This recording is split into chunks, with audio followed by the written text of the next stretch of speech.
Magandang araw po sa inyong lahat mga kababayan at welcome back dito po sa PNR at eto nga mga karibin natin, resign now. Nako, inutil ka. 3 ratings na si Bangag, sabi po ni Roque, no?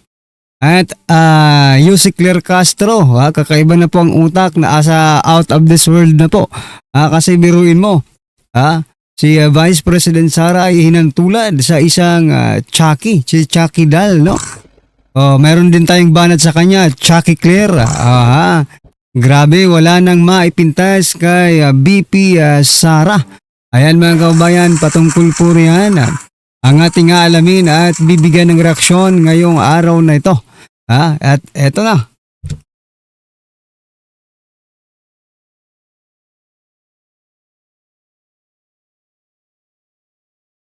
Ayan mga kababayan, 1 like, 1 subscribe. Bago po natin simulan to mga kababayan, libre lang po ang mag-subscribe. Maraming salamat po. At eto na nga mga karibin natin, unahin muna natin itong si Yusek Claire Castro, no? Pakinggan po natin kung paano po magproseso ang utak ni Claire Castro. Grabe, wala na po silang maimpintas kay Vice President Sara Duterte. Kaya kung ano-ano na lang ang kanilang mga sinasabi patungkol po kay BP Sara. Kung saan, wala naman po ito koneksyon sa trabaho ng Vice Presidente. Ito pakinggan po natin si Castro. Nako, ito pakinggan na lang natin muna. Ang galit na galit kasi siya pag nagme-meltdown siya. Iba itsura niya eh. Diba? Tingnan natin. Okay, wait, hanap lang ako. Pag nagagalit siya. Pag nagagalit. Iba Sige yung nga. itsura eh. Mas masamang itsura mo kahit hindi ka galit. Sana. Masama. Yeah. Kasi magalit siya eh. Mag-iba ulit yung itsura niya. Wait lang What is the connection? Dito, parang ganito eh. Share ko lang. Nagsasalubong ang kilay eh. Yun o. Parang ganyan o. Parang ganyan na. Parang ganyan. Paggalit. Anyway, balik tayo.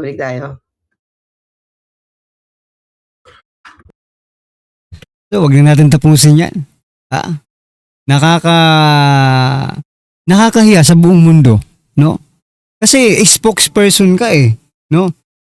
Yusek ka ng communication office ng presidente. Tapos ganito ka magbigay ng impormasyon sa taong bayan. You based on fictions. Bakit totoo ba si Chucky Dal? O Chakadal, ano bang tawag yung Chucky? Di ba? Hindi naman totoo yan eh. It is just a fictionary character, no? But anyway, what I'm trying to point out mga kabayan, ganito kababa ang pagproseso, no? Ng mga impormasyon ni Castro. Napakababa ng level, no? Sabi nga, kanino ko ba ito narinig yung level ng sa mga sa mga Makabayan Black, no? Or dito kay Certified Filon, minsan naririnig ko yung level ng kay Mike Abe. Yon. Diba? Palagi kong naririnig yan kay Mike Abe. Okay? Sabi niya, ang baba ng level ng mga utak, di ba? Ng argumento. Ang baba ng level ng argumento mo. Yan, sabihin mo kay Claire Castro yan. Di ba? Anyway, kaya naman pala, hindi tayo magtataka kasi ganito ang mga birada ni Yusek Claire Castro. Kaya naman, ayan klarong-klaro ang resulta mga kababayan. Negative 3 rating na si Bangag. Alis na kasi dyan at hayaang umupo ang plus 31. Oo nga eh.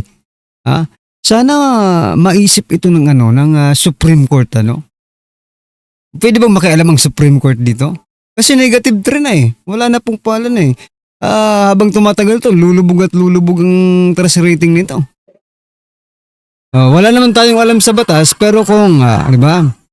Kung wala nang tiwala ang taong bayan, pwede kayong makialam ang Supreme Court or baka naman yung ombudsman. Hindi wala pwede ang ombudsman kasi impeachable eh. Impeachable officer si BBM at saka ano rin eh, kaalyado niya rin si ombudsman, okay? Ang Supreme Court kaya pwedeng makialam or taong bayan na lang siguro ang makialam dito. Mas maganda pa. Armed Forces of the Philippines. Naririnig nyo ba? Narinig nyo ba? Nabalitaan nyo na po ba? Sa ating pong mga kasundaluhan dyan. Naririnig nyo ba ang sigaw ng taong bayan? Eto na yun.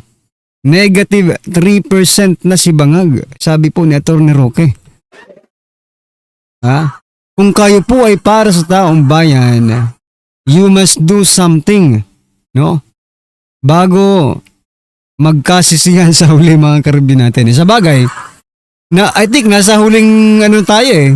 Nasa huling yugto na tayo ng pananatili ni Marcos dyan sa Malacanang Kasi papalapit na at papalubog na po ang kanyang bangka.